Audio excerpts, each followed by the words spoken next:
Hello, my name is Elemans, and I want to take you through the machines which are required for digital printing. It's not a sales pitch, it's just what is needed to get proper digital printing in a mini factory, like a lot of small companies are striving for. So with 20 years in business, it is started with digital printing and just fixation, a small scale steamer fixation, but that's not it. You need to emulate the traditional way of fixation.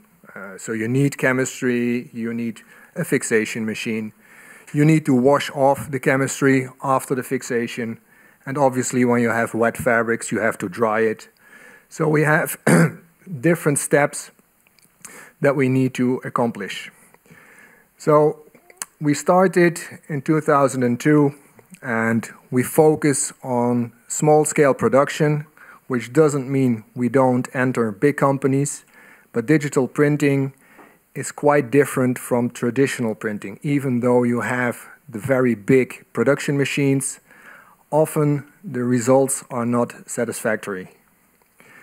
We design all the machines ourselves, so we can adapt very rapidly to customer wishes, and we distribute worldwide through direct sales, agents and resellers. So before we can do any printing on most materials, we need to apply a pretreatment. You need chemistry to achieve fixation afterwards. Obviously, the pretreatment needs to be dried. So we have a first step, pretreatment and drying. Then you can store your fabric virtually indefinitely until you need it. So you can do a lot of stocking of fabrics. When you do the printing, you usually have an inline dryer or just air drying if it's a slow printer. Then we need to do fixation. When looking at dispersed dyes, we need heat. That can either be very hot air, contact heat, or hot steam. It's quite easy. For reactive and acid dyes, we need saturated steam, almost saturated steam. For pigment, we also need some heat to do curing. But in most cases, we also need to wash afterwards, because we apply a pretreatment which needs to be removed. The excess unfixed dye needs to be removed, so we also have washers. If we have a finishing, we can do that in line without an intermediate step of drying. That saves an additional drying step, so it is much cheaper. And obviously, it mentions fabric handling. You want to put your fabric on a cardboard tube or plate your fabric. When we focus at the pretreatment, we need to apply chemistry by dipping fabric into the pretreatment liquid. And the amount of pretreatment needs to be quite defined. And the recipe also needs to be optimized, because this will determine the end result. If you have a bad pretreatment, you will get poor fixation, you will get colors which are not good. So this needs to be it's blurring. Yeah. It's the purpose is to apply an ink reception layer, and we apply that with our E-pad. It's dipped, and we use a vacuum system to extract the excess instead of a mangle.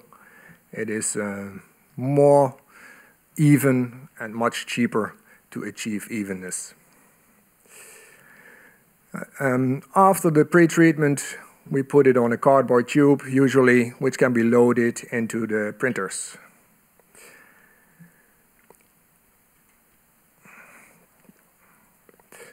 So the inkjet printing, the pretreated fabric is loaded into the printer, and obviously with very fine droplets you create an image. I assume everybody knows what the benefits of digital printing actually are. You waste very little ink and very little fabrics, because you can start printing almost immediately. In most cases, we need to do a fixation. And for reactive and acid dyes, which are dyestuff groups, we need saturated steam.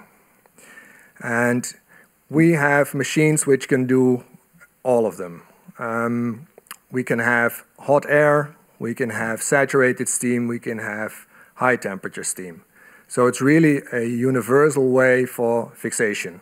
A small steamer up to very big steamers. What we want to achieve is that the dye migrates to the fiber and gets fixed. In case of pigment, we just want to cure the binder simply by heat. There is no migration needed, just some heat. And for most cases, these machines are really universally applicable. In reactive and acid dye, we want to do normal temperature steaming because the dye really needs to diffuse towards the fiber. So we need a defined temperature in there. And this is a very important step because if the conditions are not proper, then the end result will have colors which are completely off. And if you want to predict your end result, you want to have reproducible steps. And the pre-treatment and fixation are the most important steps to achieve this. So you want to have a reliable fixation from day in, day out, but also between machines. There should be a good match between different machines from small to big. Well, we talked about the binder, just dry heat, and the dispersed dyes, they can go into the fiber and dissolve there. After we've done fixation, we need to wash something because the pre-treatment is still on there.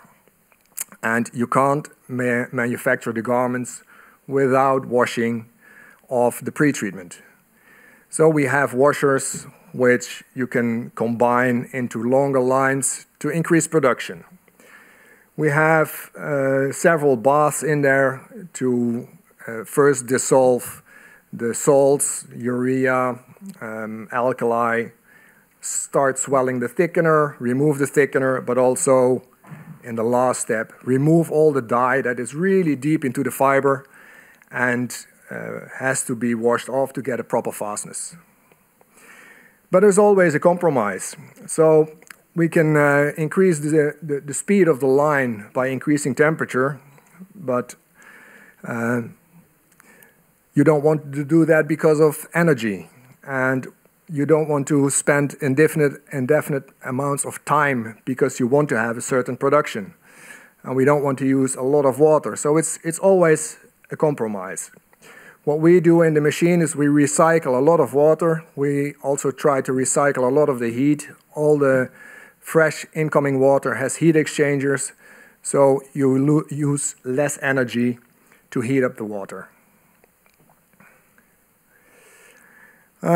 We use some pumps in there to have more agitation. We can use washing chemicals to keep washed off dye stuff in the solution.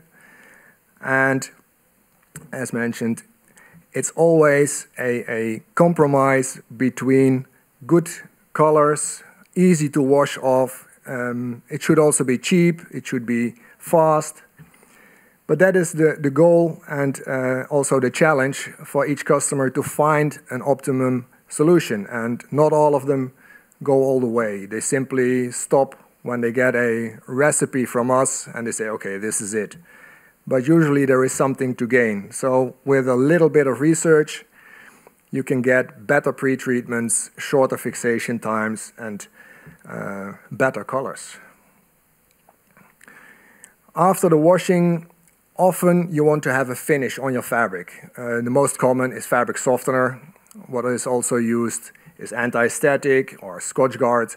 You can apply all sorts of finish on the wet fabric immediately after washing. Of course, we can also do it without the washing in front, but If you do it immediately wet in wet, then you save a drying step, which is always good.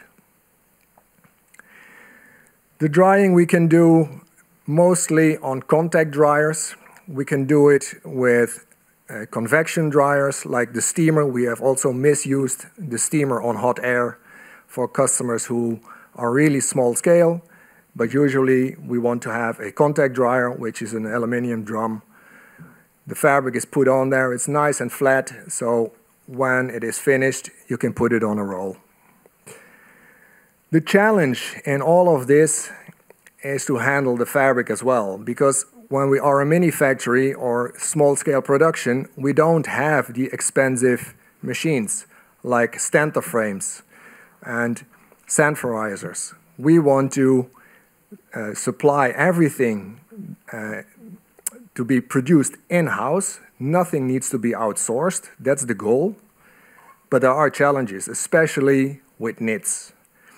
And all the machines we currently have will handle knits, but there is some residual shrinkage. And we want to tackle that as well with a small machine which we tested on a really small scale already in our demo center.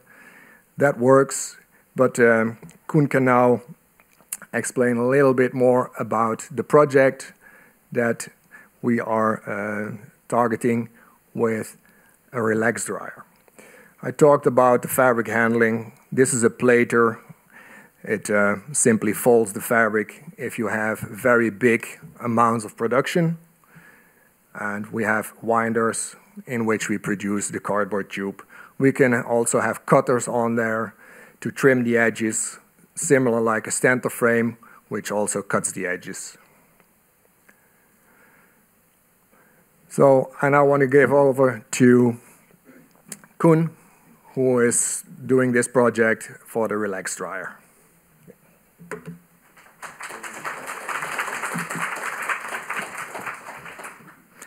Hello, my name is Koen van Asseldonk, and I'm engineer at SETeMa, and I want to talk about the Relax Dryer.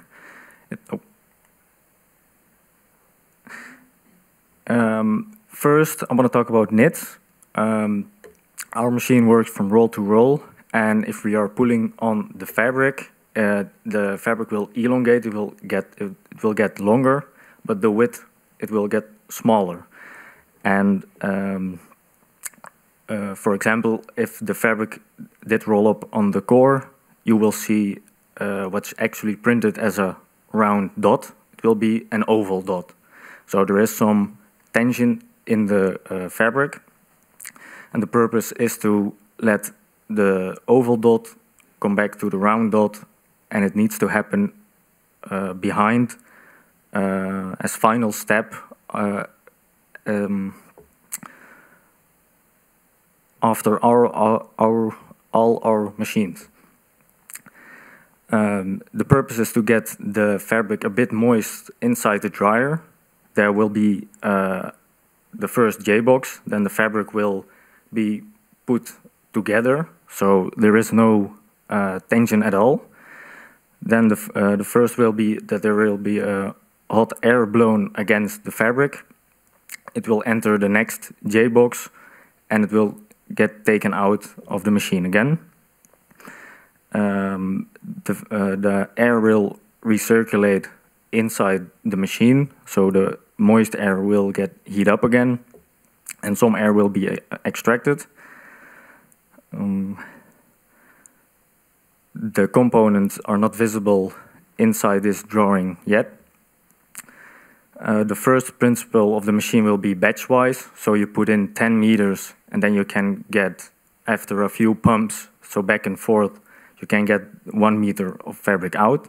Eventually, it's the purpose to set the machine behind our winder, so you have all technology in one go. This could be used for all kinds of fabrics, especially for the fabrics that are knitted with elastan, travel or swimwear, nylon, and even for silk that doesn't need to be elastic, but to alter the haptic feel, so it feels a little bit more soft. In our prototype dryer, we've managed to reduce the shrinkage to 1.5%, and that's quite low.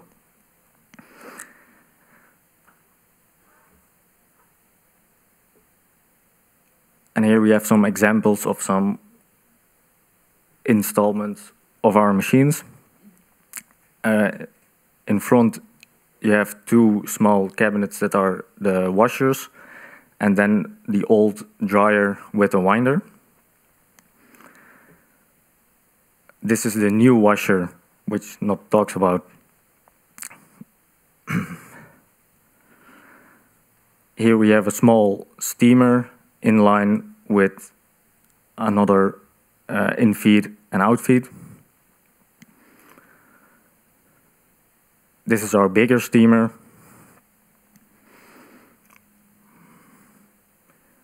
This is the old padder with an old washer in front and an old dryer in front.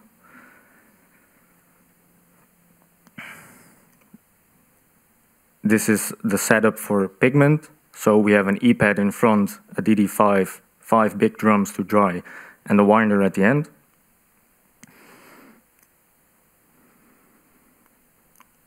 This is the iFix for curing dispersing on polyester.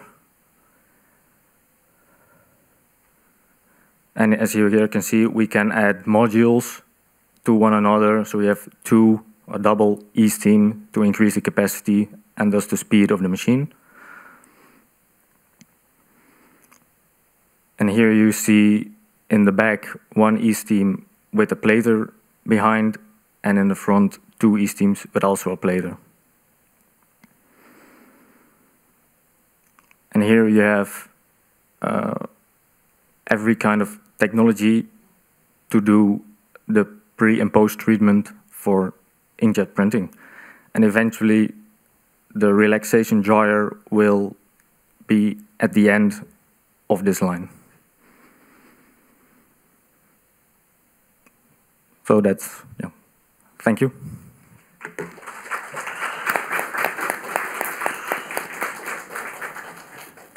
Questions? Any questions?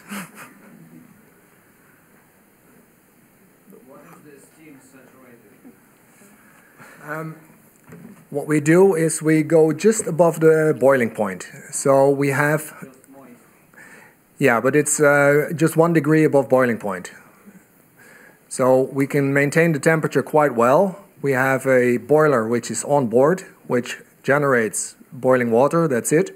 And we can go just 1 degree above boiling point just to have a defined state thermodynamically, that we don't have any condensation anywhere. And that is guaranteed to be drip-free in all of our steamers. If it's dripping, there's something obviously wrong. Probably some threads which are loose and then start siphoning.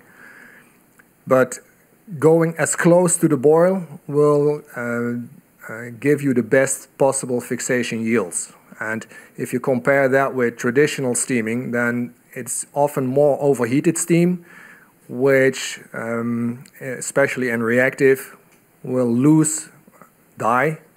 So it gets hydrolyzed, doesn't fix, and it needs to be washed off in the end. So this is a very reproducible way of doing it, and also dye ink usage can be 10% lower compared to running the same prints on a traditional loop steamer. What kind of water does it need? Like regular or still? It needs to be soft water and without chlorine. Chlorine and stainless steel don't go well together, and water hardness is very easy to remove with an ion exchange, and chlorine is very easy to remove with a small reverse osmosis unit. They're about 100, 200 euro, and then you have excellent quality water. Okay. Yep. For this printer, what types of dyeing is suitable? All types of dyes and pigment, or any special, like reactive pigment? You mean all of our equipment? Well, you can use them for all dyestuff groups, and not all of them require the same approach. Like pigment usually doesn't need to be washed, but in the big E-pad with, the E-pad with the big dryer, that's a setup for pigment. There we do a pre-treatment, but also a finish, so an after-treatment, and that's a system from Epson. They use a pre-treatment for pigment, then do the printing and do the finishing with another amount of binder, which also contains softener. So it needs to be dried twice, and on the last drum we can do the curing in line. So we can use the last drum at 160 degree and then have the fabric, the binder cured in line. I know that there are some developments that, it's last year's SETeMa, there were a lot of suppliers, inkjet suppliers, who promote pigment printing without pre-treatment, without post-treatment, but the rub fastness is very poor and you get a lot of creasing. So depending on your end needs, pigment is a very nice market, but it excels in light fastness and it fails in everything else. So it depends on your end use market. So regarding this is there any measure that how much water will need for washing, and after washing maybe it contains a lot of wastewater, dyes. So is there any, what will be this with this water? The wastewater is, it contains typically about 100 parts per million if you do a reactive washing. So it's very low.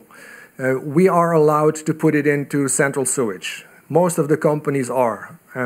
In some areas they need a special permit or they want to take the water out completely. It is always an issue what to do with your waste material. And so that's why it's good to have the highest fixation which is possible. Then you have the least amount of chemicals to be washed off.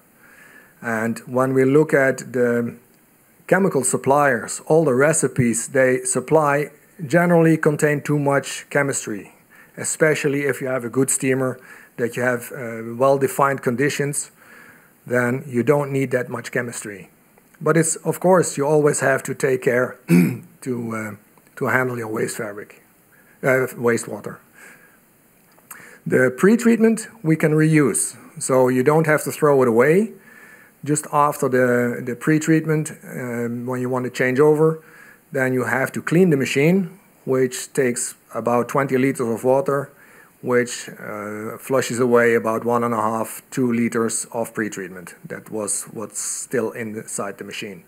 It's all quite easily biodegradable, the pre-treatment chemicals. They don't contain color, no dye. But if you do a Scotch guard with fluorocarbons, then obviously you don't want to put that straight into sewage. You have to take that out on another way. So dispose of it as chemical waste. But the amounts we have inside the machine are quite low, and especially if you compare it with the big machines.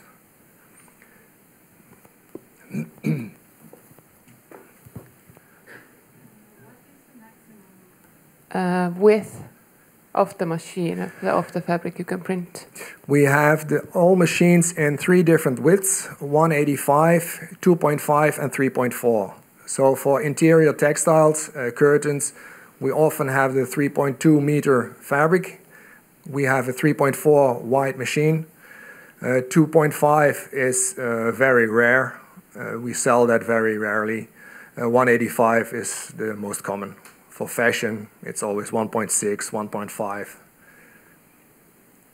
So we can match that easily. Oh. Okay, thank you. One more question. What about the stage of foil printing? Sorry, What about the foil foil? printing? You mean paper or printing on foil? Now it's very changing to put the foil on the fabric. You mean paper transfer? It's another type of printing. Yeah, but that's something we don't have machines for that, because if you want to transfer that image, you use a calendar, which is heat, like a heat press, a rotating heat press. That's a completely different way of handling the fabric. We try to focus on direct to textile and not even direct to garments, just roll to roll. And that is where the most is to gain in digital printing, because the most digital printers use roll to roll. Of course, paper transfer is very big, but it's limited to polyester. What about natural fiber? Natural fibers is the big runner for us. Almost 90%, I think, prints on natural fabrics. It's cotton and regenerated cellulose like rayon, some silk, very seldomly wool, a bit of polyester, and some nylon. And when we have the small relaxation dryer, it's travel wear, swimwear, nylon with elastan. That works quite well with acid dyes. So you need the whole setup for acid dyes, and it's very slow on fixation because it really needs 30-minute fixation time. So that is one of the most expensive ways of printing because of the big steamers you need. So acid dyes are to be avoided if possible. So if you do silk, you can do silk excellently with reactive dyes. You don't need acid dyes for silk. Okay. Thank you very much. Yeah. I'm sorry. No?